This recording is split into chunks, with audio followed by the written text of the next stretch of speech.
All right, and I do want to say a huge thanks to our session sponsor today, Niagara Conservation and AM Conservation.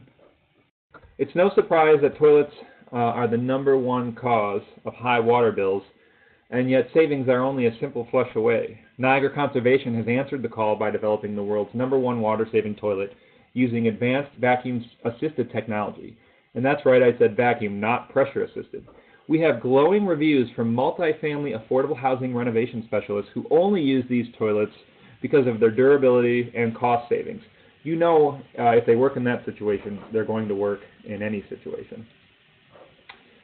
So how low can you go? The Stealth is 0.8 gallons per flush. That's half of code requirement with just a single flush, so you don't have to deal with the hassle of 2 confusing buttons. I get it. They also have the Nano, which is dual, if you're into that, and that goes down to 0.5 gallons per flush for those of you who really want to take your water savings to the extreme. So check out also the Niagara Earth Shower Head, which goes down to 0.25 gallons per minute without sacrificing any comfort and is very affordable. And then you have 0.5 gallon per minute aerators that you can just swap right out and install today that work great. All of these are WaterSense certified as well. So check out the Niagara Conservation today for your next project. All right, welcome everybody to Residential End Uses of Water Research and Trends. This course is approved for 1 hour in continuing education units, AIA, AIBD, BPI, Certified Green Professionals, Certified Green Home Professionals as well. And like I said, AIA, HSW, which may make it applicable to your state-based design or contractor license. This course is brought to you by the nonprofit, the Green Home Institute. And today I'll be your moderator. My name is Brett Little, and I am the executive director here. So what are some trends in water? What do we need to know to make more informed decisions to reduce? You know, I'm really excited about this session because oftentimes water conservation kind of just gets set aside. Especially in the Great Lakes region where I'm at, you know, we've got plenty of fresh water here, I think the most in the world. And so it often gets kind of laughed at as sort of this, well, we have as much water as we need. You know, the lakes were high last year. It's not something that is that important. But I would argue it's really important, especially in our region where we're coming to you from, but all over the globe, is finding more affordable and sustainable ways to reduce our water usage, and being able to measure and be informed about that is a #1 way to do that. So I'm very excited to have this conversation and to be introducing our session speaker today, Peter. Peter is a professional engineer and urban water expert in the areas of water use, water efficiency, demand management, and water resource planning. And for more than 20 years, Peter's work has focused on urban water management, researching water use patterns, assessing the impact of water rate structures, evaluating water efficiency measures and programs, forecasting future demand with and without conservation, preparing water demand management plans, and conducting water supply scenario analysis. So with that, I'm very excited to be handing it off to you, Peter, and please take it away. Well, hello, everybody. This is Peter Mayer speaking to you from Boulder, Colorado today, and I'm very pleased to be talking to you about some work that I have done over the past 20-plus years looking at residential water use across the United States.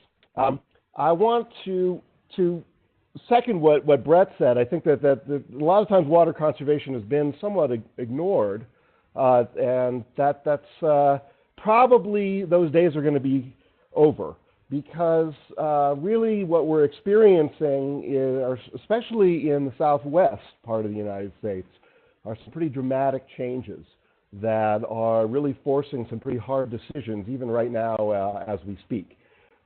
Two of these pictures, the fire and the flood, were taken within a couple of year period within a block of my house here in Boulder, Colorado.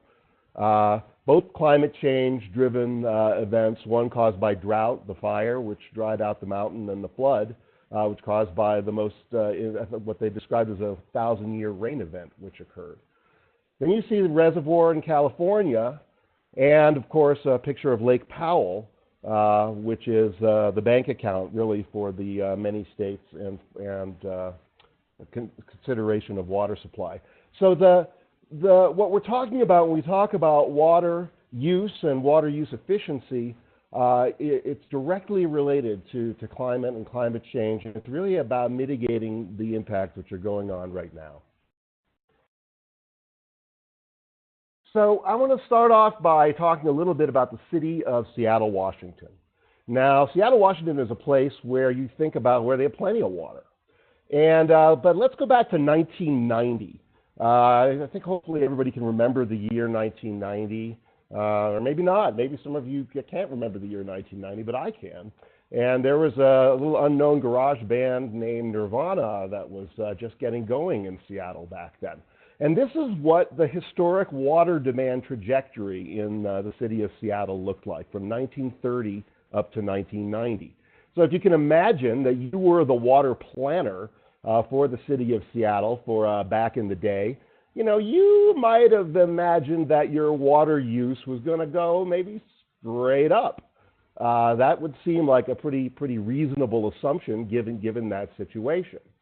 And in fact, that was the forecast in Seattle back then. And it was a significant forecast because they were bumping up against what's called the firm yield. The firm yield is what water utilities refer to as the amount of water that they can provide in a dry year. And often, you know, sometimes one of the worst years that they've experienced. And typically, when you're bumping up against that line, you need to go out and buy new water, develop new infrastructure, spend a lot of money to make sure that you are going to adequately supply water to your customers. Okay, well, let's look at what actually happened in the city of Seattle. So the black line here shows the actual trajectory of water use, a dramatic drop right there after 1990. This is what they thought they were going to have to do, build all this new supply going on. Instead, water use dropped, and then they've come up with a new forecast that puts them so that they only bump up against that firm yield in 2060. So that's a 70-year period, essentially, that suddenly they've extended their water supply and their infrastructure for a period of 70 years. So that's a dramatic change in consumption. Some of this was driven by a drought response. The initial drop was caused by drought restrictions. But the subsequent changes in water use were caused by water conservation and water efficiency, largely through the methods of residential toilets and clothes washers and many things that I'm going to talk about today. All right. So the other thing to understand about that is water utilities have overestimated future consumption pretty badly over the last 20 years. And this is Seattle's history of forecasting. Not very many utilities are brave enough to show you something like this, but it's something to realize that demand has changed and that there needs to be a corresponding response and understanding. For Seattle, that additional 70 years that I talked about is a value of $725 million. Essentially, to the ratepayers. That's $725 million that the people who buy water and pay for the water system, essentially the ratepayers, the customers in Seattle, didn't have to spend. So that keeps their rates considerably lower. So that's important to also understand, is that conservation, even though the utility may be selling less water and actually getting less revenue, in the long run is often by far the least expensive way for a utility to manage water and to grow. So what's kind of amazing is the history of water use in the United States over the last 110, I'm actually going to go up to 115 years, starting in 1990. These data come from the USGS, which is really the only source, or really reliable source for national water use data. This shows all water withdrawals from the United States for three major categories: thermoelectric, agriculture, and municipal and industrial, along with the per capita water use for that period. And so you can see that per capita water use, when you consider all of these sectors, peaked in about 1975 and has dropped dramatically since then. The biggest change has been in the thermoelectric sector, and that's really largely a result of a transformation from coal-fired power plants to gas and renewables. Coal and other forms of generation require a lot of withdrawals. It's not all consumptive. A lot of that water gets put back into the river, but it gets counted as a water withdrawal. But today, we're really going to focus in on the top line, the blue bar of municipal and industrial water use. That's really urban water use, the water use of towns, the water use of homes, the water use of anyone that is connected to a public water system where you can just turn on the tap or you don't have to have your own well and you know, there's some sort of a centralized system. So this is a close-up of just the blue data, the municipal industrial water use. And you can see that the trajectory of per capita use is a little bit less dramatic than if you look at the overall, but still pretty good, pretty significant. But let's drill down even one more. This is public withdrawal. This is, in fact, just public water utilities. So really, I think, you know, of any size. So it probably doesn't include the very smallest, but really this includes everything from small towns all the way to the largest cities in America, and also with the gallons per capita use. So here we can see that in that public sector, per capita use peaked in about 1990 and really has been coming down significantly up through 2015. So what happened? Really what happened in 1990 was the Energy Policy Act. That was the law signed in 1992 by outgoing George H.W. Bush, who just passed away. And that law put into place 1.6 gallon per flush toilets across America, 2.5 per minute gallon shower heads, and also I believe 1.5 gallon per minute aerators. Then what we see in 2010 is the influence of the WaterSense program and voluntary measures that have pushed some of these flow rates down even further, and also state adoption of similar programs. What's amazing about the water use changes is that it's not just in the western United States that it's occurred. Sure, it has occurred in the western United States. This shows you the per capita use for the Metropolitan Water District of Southern California. That's the wholesale water provider that sells water from Los Angeles all the way down to the Mexico border through San Diego, the largest water provider in America. They've seen a 36% reduction in per capita use over this 30-year period from 1985 up through 2015 there. But how about New York City? This isn't a place where you think about water efficiency being, you know, really such a big deal, but in fact, their demand trajectory is pretty significant. I'm going to point out a few things with the laser pointer here. This is a pretty complicated chart. So what you're seeing here is the time period from 1930 to 2010. And over here is water demand. So if you want to see the numbers, that's the water demand. And here's population. The population line is this blue line. So population in New York has fluctuated, you know, from year to year to some extent. But really from 1980 up through 2011, it has proceeded upwards. And they've seen a population increase. The blue line, this dark blue line, is the in-city water demand for New York. And that shows you the trajectory. And then these highlighted areas show you when they've had droughts or system expansions. Then two significant points.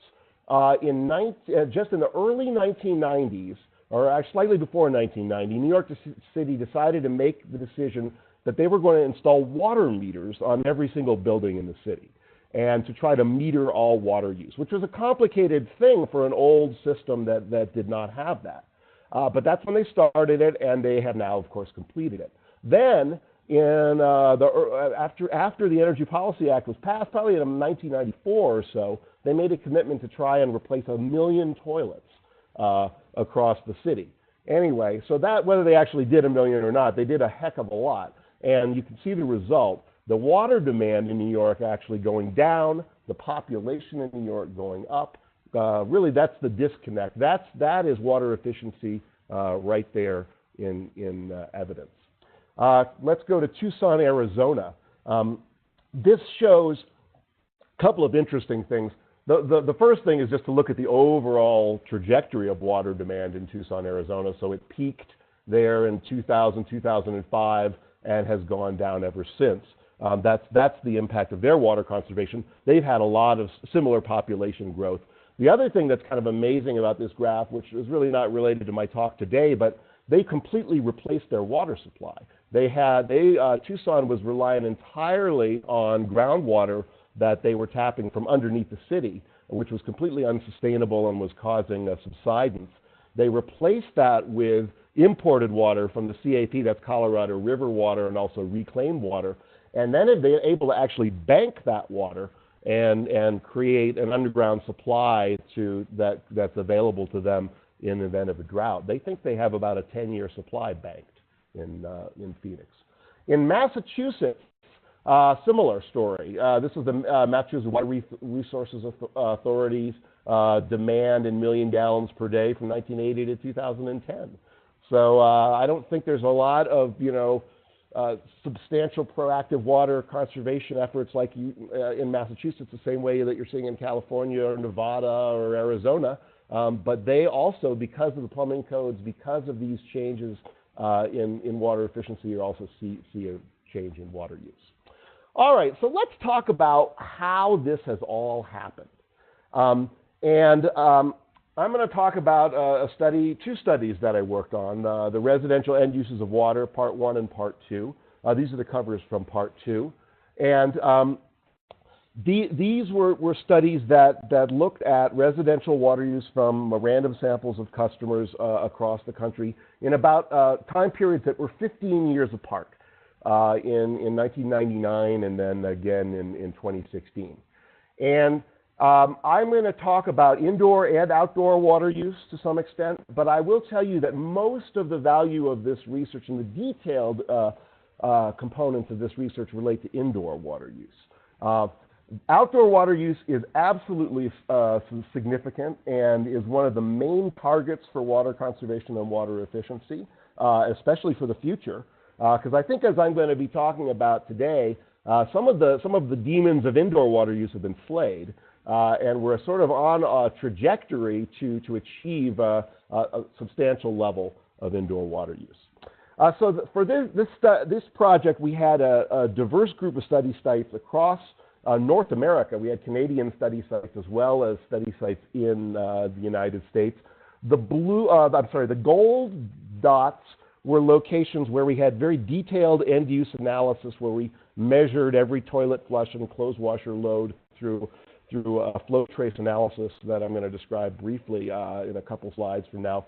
The blue dots were study sites where we weren't able to get such detailed information, but we did get billing consumption, and we also got survey data. And so we were able, and we also got a variety of other useful information that enabled us to compare the utilities and give us a sense that even the detailed level 1 study sites were giving us a pretty good picture of what's going on nationwide. Okay, so the research approach, we had 9 utilities for detailed end use, 24 utilities that contributed data and information, mail survey that was returned, sent to almost 14,000 houses. We got about a 34% response rate, so over 5,000 responses. Billing consumption from almost 24,000 homes. It's a big study. But really, the key number, though, is the small one, the end-use data. These are the data from 762 homes. And this is the one that a lot of people have focused in on. Those are the homes where we measured how many times people flush the toilet every day. And in 94 of those homes, we also got data on the hot water use at the same time. So we're able to look at hot water and cold water at the same time and look at the potential for reductions in both areas. We also, and this is important, we got detailed landscape and outdoor use information for essentially the same sample of 762. We had a few extra homes in that sample. And this enabled us to do a landscape analysis where we could construct what we would call a water budget for each of these houses. the water budget basically looks at the landscape area and said, all right, given the year that we have data for, and we know what the climate was for that year, what's a reasonable amount of volume of water that would have been applied to this landscape, given the mix of grass and trees and shrubs and xeriscape, whatever they have, and you come up with an estimated water volume. And then we can compare the actual water use of that home to that estimated volume. And that's how we're able to evaluate the efficiency of outdoor water use in these homes. And we also did some modeling, some benchmarking. I probably spent way too long talking about that slide. So how did we actually get the detailed end-use data? It's a process that was developed by a company called Aquacraft here in Boulder that I worked at for 20 years. And we used this data logger, which installs on a standard water meter. It just straps to the water meter and it records the magnetic pulses of the water meter as water flows through that meter. There's actually magnets inside those water meters. Those pulses can be converted into flow, and if you record the flow every 10 seconds, you end up with a graph that looks something like this with some really detailed information. And so for my master's thesis, I worked on how do you interpret these data, and eventually we wrote a software program called TraceWizard that enables you to disaggregate completely the water use in residential homes by this analysis process and 10-second data, and then collecting the volumes from each of these different water uses. This is a process that's been used now around the world for measuring water use in single-family homes in Australia, in the Middle East, in Spain, and other places in Europe, and largely because it's not obtrusive. You don't need to put a device on every single toilet. You don't need to put a device on every single shower. You don't, the one thing is I can't tell you from this approach whether someone is using the bathroom faucet or whether they're using the kitchen faucet, because the flow rate for those things at the meter would look the same.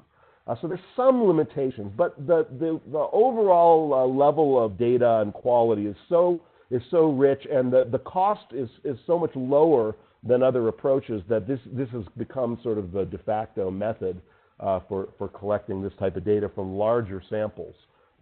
There's there's a few homes that have been micrometered, individually, but there haven't been any really large studies like this one. We have hundreds of homes, which is really what you need to be able to understand what's going on in a larger population.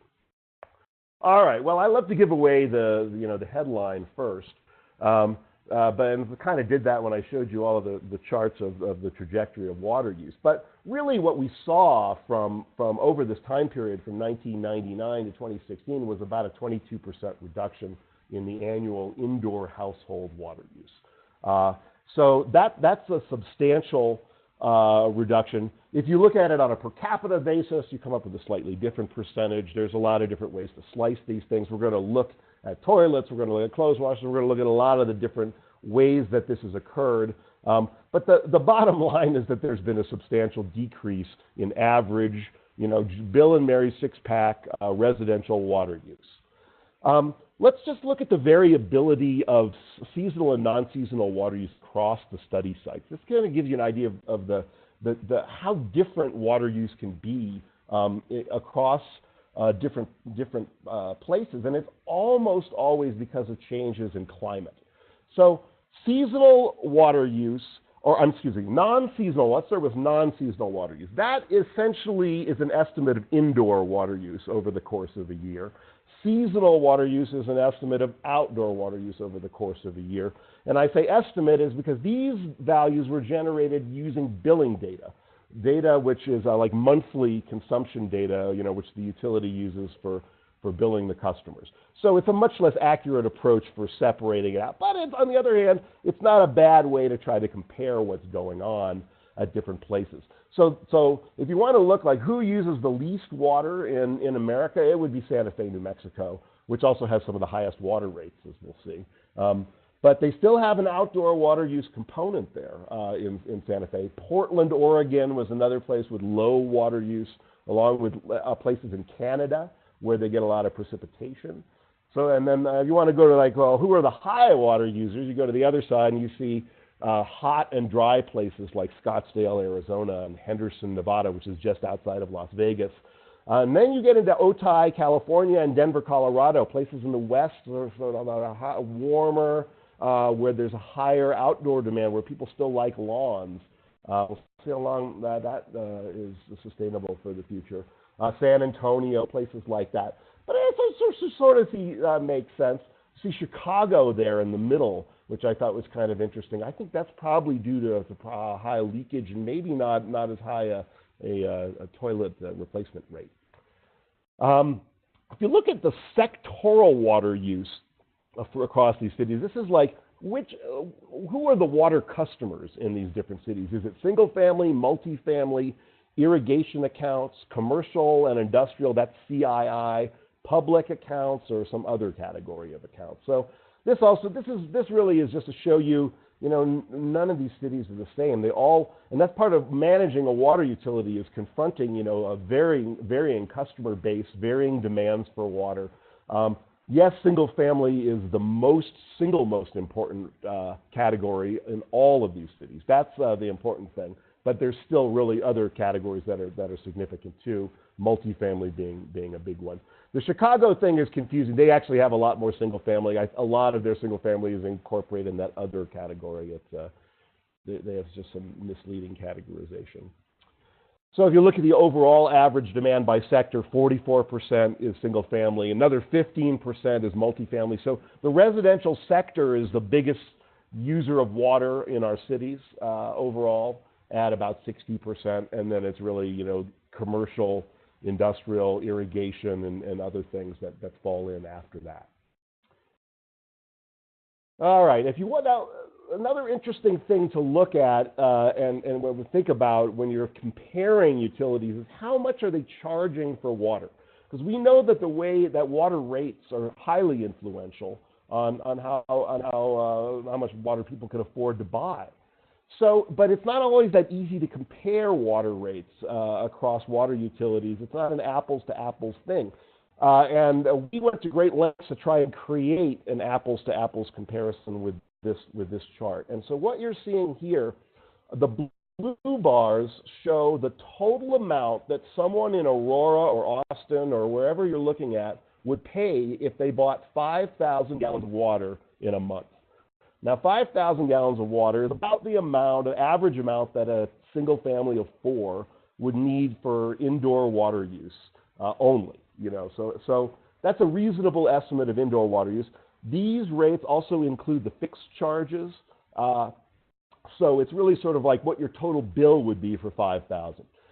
The red bars show what your total bill would be if you use 25,000 gallons in 1 month. Now, 25,000 gallons might sound like a lot, but honestly, if you have a big yard and an irrigation system and some turf, it's not impossible, and it is not an unheard of volume. It's high, but we wanted to try and pick a value that was within the realm that we've seen, given the build consumption, but that would perhaps put some of these cities into their higher tiers of rates, so that we could see what, like the impact of these rate structures. So I want to point out in particular Portland, Oregon. I noted earlier that they had one of the lowest water use. Well, look at the rate that they charge, both for the indoor. They have one of the highest rates for indoor consumption at the 5,000 tier, and also one of the highest rates at the 25,000 amount. So you get quite a bit of variability again in water rates. So really, depending on where you live, you can see some impact. Okay, so let's get into residential water use and how it's changed and where it might go. So the 1999 version of the residential water use study measured that the average indoor water use was 69.3 gallons per person per day. And then in 2016, we measured that had gone down to 58.6 gallons per person per day. So that is, in fact, a 15.4% reduction. It's about a 1% per year reduction in per capita water use. What's interesting is that we also did a study, which I'm not going to talk about in great detail, but where we went into a smaller set of homes and took out their toilets, replaced their clothes washers and faucets and shower heads just with WaterSense rated fixtures and like an Energy Star or maybe a Tier 4 clothes washer. Not even that great a clothes washer, to be perfectly honest, back in 2011. Anyway, that study found that it was with those simple changes, no behavioral changes were required. Water use could be brought to 36.7 gallons per person per day, well below 40. So yeah, so we got a 15%, 1% per year reduction. But heck, there's another 37% of additional reduction available, and that's even before we get into behavioral change or gray water or anything else that someone might even contemplate. That's just standard water efficiency. So that's a significant sort of look forward to where we might go. So we want to just compare the two studies because I'm going to be showing some different things. The number of people changed very slightly, 2.7 to 2.6, but basically the households were very similar. The spread of indoor water use from the new study found that toilets were the largest user of water indoors at 24%, followed by showers at 19%. Which are tied essentially with faucets at 19%. Clothes washers, though, had come way down. Clothes washers formerly were the number 2 biggest water user. They actually became number 4 at the 16%. And then we still have leakage. I'll talk about leakage. Leakage still remains a big problem in single-family homes. Another thing that we hope will make some progress on. There's very little water used in bathtubs unless you have kids. So there's a great fear that with people installing giant bathtubs that water use would go up. So far we haven't seen that, and I think a lot of those bathtubs are not getting used as much, perhaps. Some people do, but it's not an overwhelming phenomenon. Showering still remains the preferred form of bathing, and dishwashers just use a very small component of indoor use. So this graph shows the per capita comparison between the 99 study and the 2016 study, essentially the changes in efficiency. And the little bar and whiskers on top are the 95% error bars. So where you see, like for toilets, there's no overlap here on these whiskers. That's a statistically significant result. That's a change in water use that we can say, yep, that's a real change. That's statistically significant. The data is variable, but on an average basis, we can say that there has been a statistical change in water use. On the other hand, it's much less clear in these 3 categories: shower, faucet, and leak. And where there's overlap here, that suggests, yeah, there might be a change in water use, but it's not obvious at this particular analysis process and at the statistically significant 95% level. So the 3 areas where we saw that clear-cut reduction in water use were toilets, clothes washers, and dishwashers. And so those were the areas that we know, incontrovertibly have resulted in the changes in water use that we're seeing. We think we've seen a reduction in leakage. We think we might be seeing a reduction in showering. We think there's probably some pretty inconclusive results around faucets at this point. Let's just look at toilets in particular. So in the 99 study, which had a larger sample, this is the sample size essentially. It was almost 1,200 homes. But a couple of things I want to point out here. The average number of flushes per person per day. That's a number that was debated for a long time, really, until these studies came around. Because there is a belief that people are flushing these new toilets a lot more. Well, that was built pretty much for the 1999 study pretty much proved that to be false. The 99 study found people flushed the toilet 5 times per person per day, pretty much regardless of whether that toilet flushed 5 gallons per flush, whether that gallon thing flushed 3 gallons per flush, or whether it was 1.6 gallons per flush. That was the average. And then it was pretty much also confirmed again in the 2016 study. That is a really solid number. It has more to do with biology than plumbing. And the reality of old fixtures was that they needed to be double flushed just about as often as the new ones. And in fact, I'm optimistic that we might see this go down maybe a little bit if you know, things like the Stealth toilet or other toilet products really are more effective. But keeping it at 5 would be fine with me. Ultimately, the end of the game, though, was 18.5 gallons per person per flush, per person per day was the average water use then. Now it's down to 14.3, a 22% reduction in per capita toilet use. Okay, so then if you wanted to, I'm sorry, I didn't mean to hit that twice. Just graphically, what does the change in toilet flushing look like? You know, if you throw all the toilet flushes that were measured in each of the studies up on a chart. So this is a chart that has thousands and thousands of toilet flushes behind it. And so back in the 99 study, there were some low flush toilets. Yeah, you can see here. But most of the toilets were 3.5 gallons per flush, and there were some real honkers out here at 7 gallons per flush. In the new study, you can see, wow, so many homes have these low, high-efficiency toilets. You know, there's still older fixtures, though, out there. And I want to point out, you know, this 1 gallon to 2.5, this is where all toilets are going to be in 30 years, 40 years from now, you know, when everyone has a water sense rated toilet and every fixture is eventually replaced. And that will happen. It will happen. It's going to take time, but it will happen. And so that is, you know, you can just imagine that the entire thing shifting over and the increases of efficiency that we have yet to realize. Okay, hot water use. This is an important one to think about, and there's some important findings from the hot water component of this study. So what we're looking at now is data from a smaller sample, 94 homes, about 10 homes in each of the 9 study sites.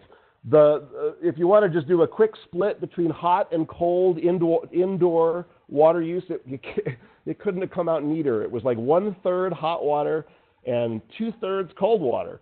It was kind of astonishing. And then this shows you by the different end use categories where the hot water use is coming from. And this is where I want to point out a couple of things out. So the biggest users of hot water are faucets and showers. So that means people operating a fixture, because a faucet and a shower are both things that are completely user determined what the temperature of the water coming out of it are. The other things are largely more mechanical. I guess baths also. But the other things are more mechanical. And look how little hot water clothes washers are using. Then that number is going to keep going down. The more energy efficient the clothes washer, the less hot water it's going to use, because that's one of the ways that they save energy on clothes washers. Dishwashers use 100% hot water. They have to use 100%. They always will. So as the overall dishwasher use goes down, you'll see a reduction in hot water use. Faucets and showers are these two big discretionary water uses. And those are the two areas that we've had the most trouble really making changes in people's behavior. So I'm actually less optimistic about reductions in hot water use in the future than I am about reductions in cold water use. I think it's possible, but I suspect that most of the changes we're going to see are in the cold water component. Here's just, if you want the per capita use numbers of hot water per day, this could be useful. It's 8.1 gallons per person per day of hot water for the shower, 7.1 for faucets, and so on. I put this slide in for those who come back to this and want some of these specific numbers. You can also get this report from the Water Research Foundation. It's available for download. There's a lot more data out there that's in the report that I'm going to be able to talk about on this webinar. Clothes washers are the heavyweight champion of water efficiency, though. On a percentage basis, they've saved more than toilets. 34.6% reduction in per capita use. And Energy Star is the federal program that has been driving a lot of the changes in clothes washers and the Consortium for Energy Efficiency. But back in the day, back in the 1999 study, the average clothes washer used 41 gallons per load. That was like a typical top-loading clothes washer. And now that had dropped to 31 gallons per load in 2016. But 31 is not that great. I mean, we know there's clothes washers out there that use 15 gallons per load, even less than that. So again, there remains a lot of efficiency to be achieved even in the clothes washer sector. Showering, I want to just point out a couple of things on showering. So yeah, the volume of showers went down a little bit. So that's actually promising. The number of showers per household per day didn't change. The slight fluctuation per person per day, that's what you expect with research, that there's a slight variabilities. The duration did not change. So that's actually good news. That means that maybe this change in volume is real, and people just, spend, that's like the amount of time that they like to spend in the shower. So we'll see, though. There's more work to be done in the area of showers and faucets, for sure. So how far have we come?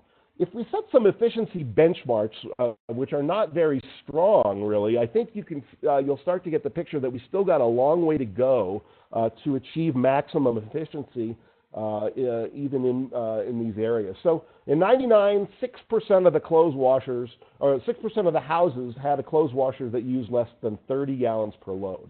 Now in 2016, 46% of the households had a clothes washer that used less than 30 gallons per load. And as I noted, 30 gallons per load is not that efficient. So I think we can get a lot better there. We're going to see a tremendous improvement, I think, the next time the research like this is done in the clothes washer sector. Similarly, on toilets. In 1999, only 8.5% of households had a toilet that, their average flush across all their toilets in the house was less than 2 gallons per flush. That had gone to 37% in 2016. Well, great, but that means there's still 63% of the households out there that have higher volume flushes. That's all efficiency potential. Showering, you can see though, we're almost everybody is showering below the federal standard to 2.5 gallons per minute. I do want to touch on outdoor water use, and this is important. This is another important topic to understand. I explained how we calculated the outdoor water use briefly at the very beginning using this water budget approach. That allowed us to assess if the outdoor water use at each of our participating households was low, on target, or excessive. And excessive would mean that they applied more water in the course of a year across their landscape than was deemed to be reasonable through this analysis of the size of the landscape and the climate and the type of plantings that they had. So what's kind of amazing is that you'll see that there's a lot of people that really, and most of the people in fact, under-irrigate, use less water, a lot less water than you might think they would need outdoors. That is the majority of people. There's then a smaller group of people, but still significant, that use right about what you would think, between 80 and 130% of what the target. And then there's a smaller group that use an excessive amount of outdoor water use, sometimes more than 3 times as much as would be expected to be needed across their properties. So the volume of water that this accounted for was enough to push the average overall into the excess category. So these guys, so really a small number of people result in this excessive water use outdoors. You want to look at a percentage basis, it was over 70% of the people were low or almost zero, really very low outdoor water use, 16% in that on-target category, 12.5% in that excessive category. These are the folks to focus on for outdoor water use. These are your best candidates for landscape transformation and xeriscape, and any type of serious reduction efforts. There's no savings there. It's just there's not enough water use to go after essentially. Let's think about the future. How much more efficiency can we expect?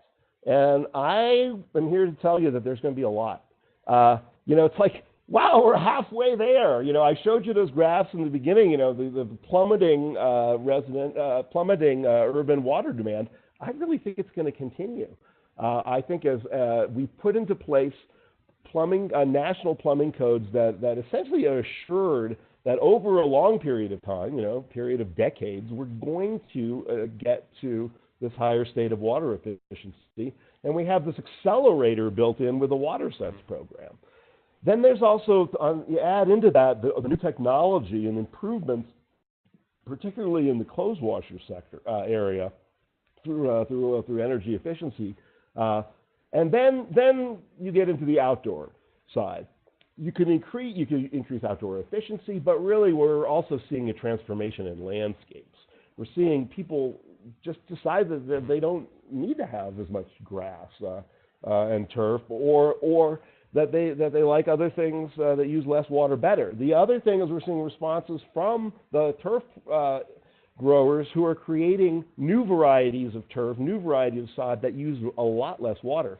I've seen some demonstration plots now of pretty impressive turf that had a water requirement almost similar to a xeriscape. So there's going to be some potential for having your cake and eating it too, even. The other thing I think we're going to see is leak detection. Water utilities are starting to invest in metering technology, which enables them to read meters more frequently.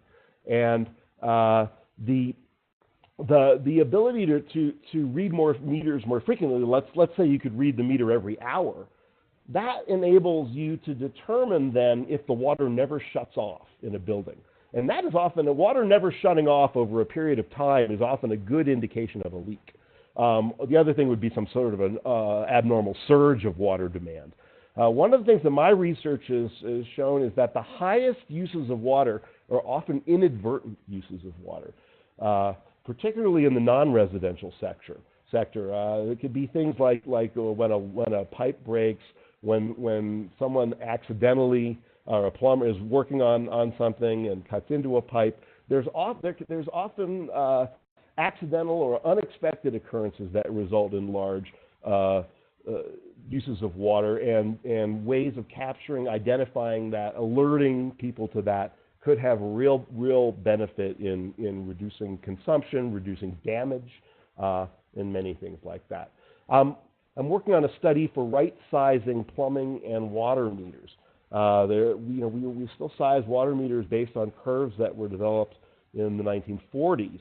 And so new research will be coming out in the next few months looking at some of that, and also some of the issues around plumbing itself, the size of piping, and there may be some potential, although we're somewhat constrained by the velocity of flow within pipes, and that's always going to be a consideration, because as pipes reduce in diameter, the velocity of flow increases.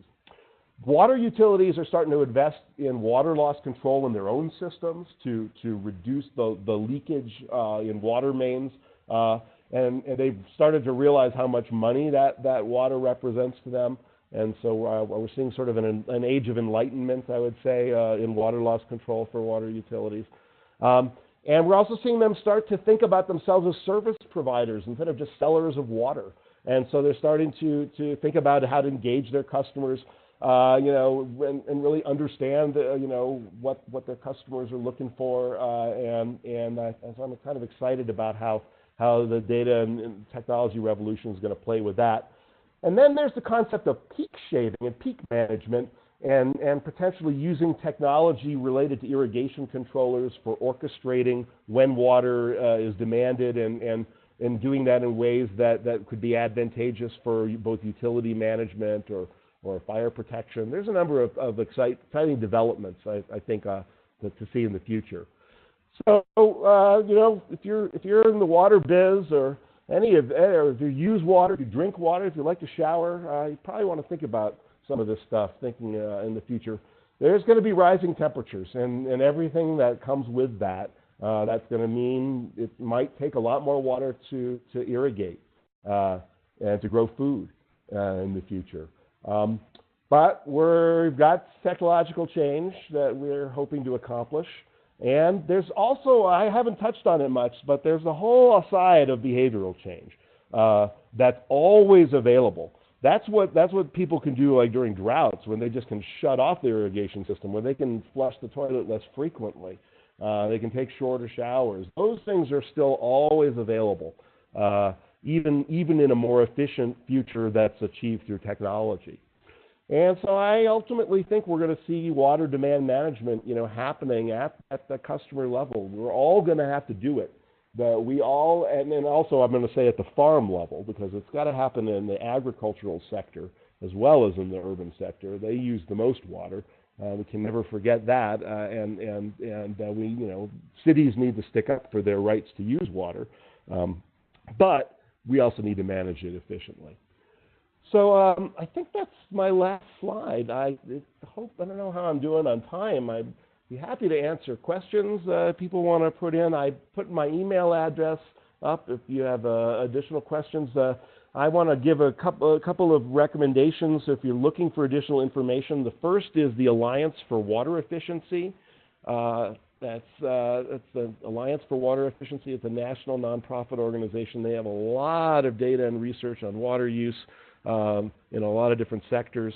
The Water Research Foundation is the organization that published this residential end uses of water study. They also have a website where you can download a lot of the view studies and others. With that, I'll open it up. Hey, thanks, Peter. We do have about 6 minutes left, but we also can keep going if there's more conversation. Can you stick around, or do you have a hard stop? Oh, no, I'm here. No problem. All right. Perfect. Well, yeah, so we have some questions rolling in, and like I said, we got some more time for questions. And as those questions are coming in, just real quick, I do want to say a huge thanks to you all for joining us, to our board of directors, our volunteers, everyone who allows us to do what we do.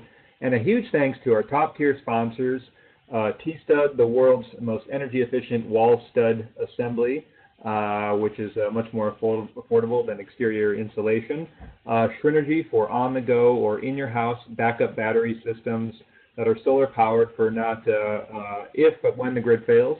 And then Mitsubishi All-Electric Systems for helping you get to all-electric net zero on both single-family, multifamily, and commercial buildings. Thanks to you all, and thanks to all of our sponsors. So yeah, we've got some questions coming in. We got more time for questions. One's kind of a comment question, but it's in the New York metropolitan region, we don't have the annual rainfall as Seattle. We find that the greatest suburban residential water consumption is lawn irrigation. How do you convert consumers to loving brown lawns or alternative landscape materials? So I actually I work for New York. I'm going to disclose I do work for New York City, and I've been working for them to develop water demand management plans for their wholesale customers in Westchester County, which I think is exactly the people who you're talking about, which is essentially suburban customers of New York who they do use more water. There's no question. But there's a couple things to understand about New York, and one is that they have a very plentiful water supply. They have done conservation really out of more of an environmental stewardship perspective than a supply constraint perspective. My project with them has been motivated by an infrastructure outage on the Delaware Aqueduct, which has been planned.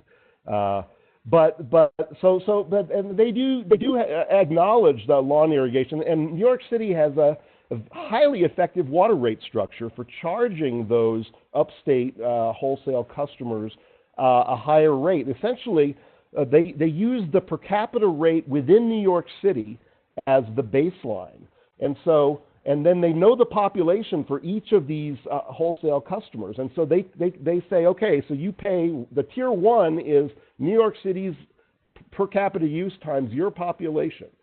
And so as long as your customers stay within New York City's per capita use, you have a lower water rate.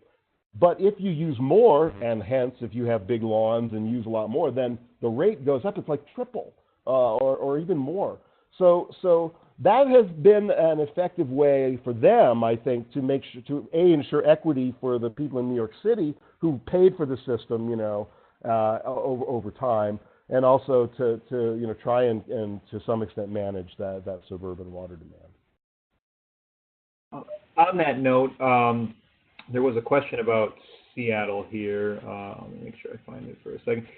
Is that water reduction in Seattle per capita, or was it overall reduction? That so let's go. Let me see if I can skip back efficiently to that graph before I say something stupid and tell you, because I didn't construct that graph myself. That's in full disclosure. This comes from the economist at Seattle Public Utilities. This is their annual average MGD. That's million gallons per day. So that's total consumption. That's total consumption there, MGD. Peter, we lost you there. Oh, I'm sorry. Can you see what's here? Oh, what I said is that it. Yeah, you just finished your thought. Yeah, no, Okay, great. Yeah. Great. Yeah, I try to. Less is more is sometimes. Right. It would sound like you got cut off. So okay, thank you for that. And I'll let them follow up. But total consumption, just to confirm, right? Yeah, total consumption. It's called the annual average MGD. So that's the average deliveries. The average daily delivery is what it is. But that's essentially an annual number. So several people are kind of compounding these questions. I see several of them kind of asked in a different way, but I'm going to kind of tie them all together because I had a question, and I'm going to hopefully this answers everybody, and if not, please elaborate a little bit more. But there's kind of two in one here, and that is, number one is just the overall opportunity that might exist with both gray water and rainwater catchment. Especially, especially in regards to cities where what we're seeing is rainwater really is a stormwater problem that could be turned into a water use reduction solution. We're actually working on a project here in Grand Rapids to do just that, and we have funding. But then on the flip side, you have the legality of both rainwater and gray water, and for the most part, it seems like even though this technology is proven, it isn't really legal or not really mentioned across the country. So I guess, can you speak to that at all? Yes, absolutely. So it's going to be regional. The first thing to understand about it is regional. And it's regional for a lot of different reasons, many of the ones which you just listed, but not the least of which is where the heck the rain falls. The most important thing to remember with rainwater capture is that if you're at the end of the pipe, if you're on the coast, somewhere like that, that's where it's always going to make sense. Because when water is just wasting into the ocean, essentially, there's no one downstream. There's no essentially, unless there's some environmental concern which I'm unaware of, that's essentially a no-brainer. So that is where I think you'll see this sort of approach adopted first. It's much, much more complicated upstream, if you will, and there's going to be places like Michigan, like Grand Rapids, where exactly like you said, it's like that stormwater is a pain in the rear. If we could turn it into something, utilize it and do something with it, that it's a win-win-win. Then there's going to be places like Colorado where my captured stormwater is someone else's water right, and there will be fights over that. And basically many of the water rights are single-use rights, and there's no legality. So now we have the ability to store very small amounts of rainwater legally in Colorado with rain barrels. But it's if you do the financial calculation, because the water from the utility is so inexpensive. The rain barrel really doesn't pencil out very well on a mass scale. And at that level, it's not a reliable supply for a water utility to consider. I mean, it's not like a water utility could consider investing in toilets or could consider investing in landscape changes, because they know that those things, are essentially have been proven to work and produce manageable water results. And that just hasn't been shown yet with this dispersed rainwater capture.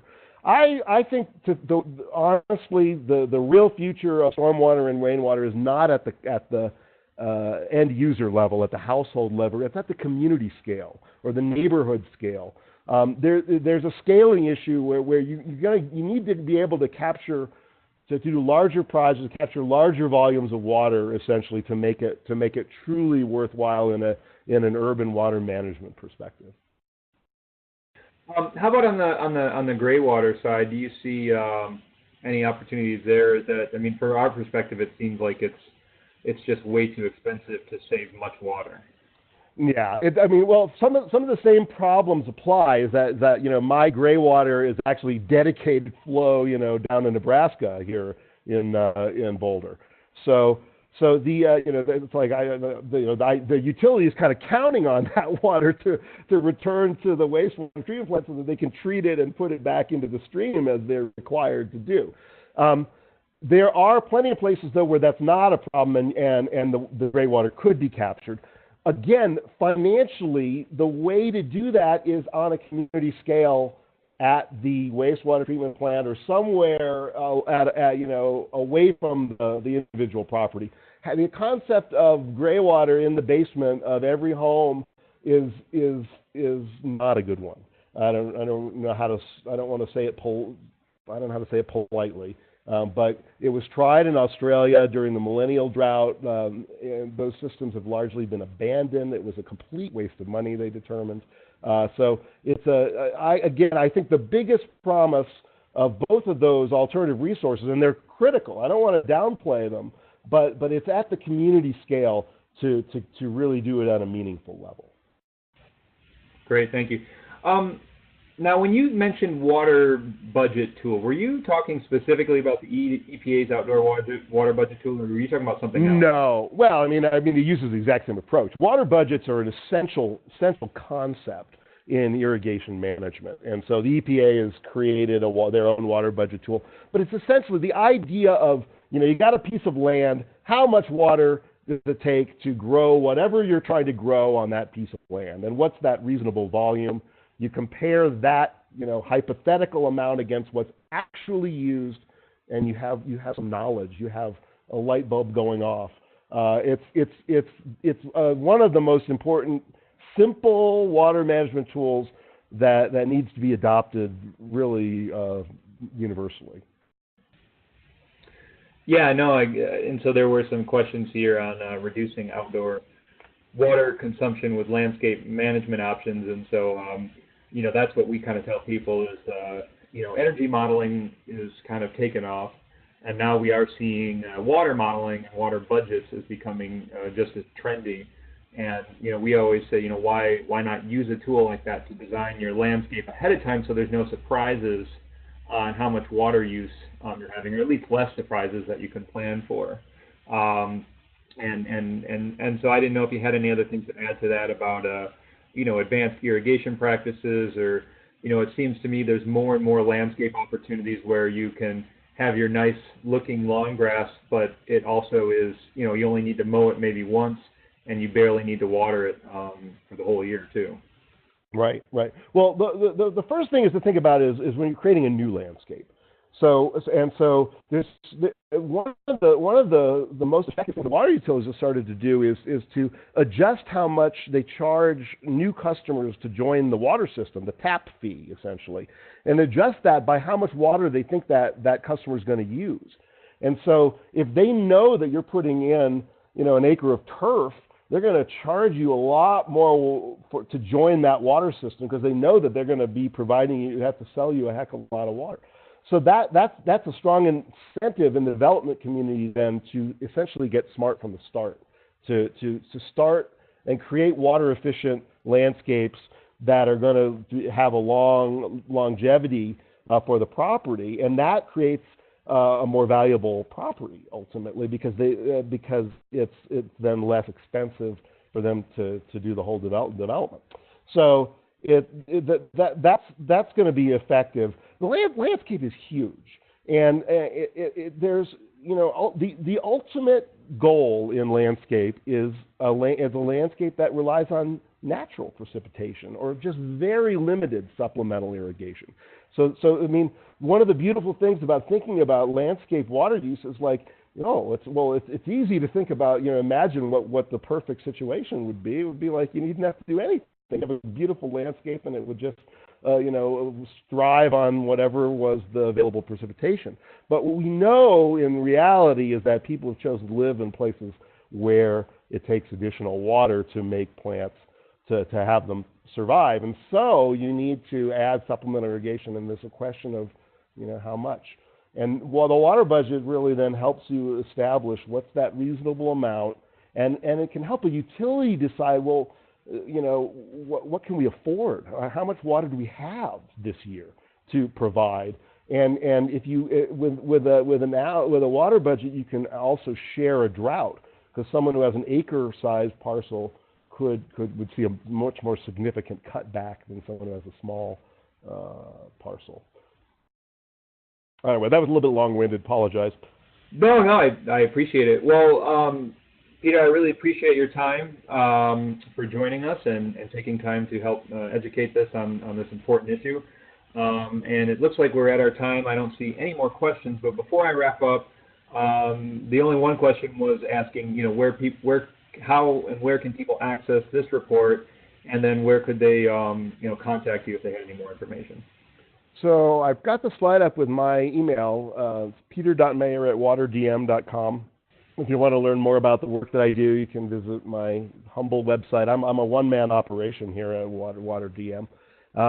But I consult with a lot of large water utilities at this point, and all over the country. And I also work for the Alliance for Water Efficiency and do their periodic newsletter.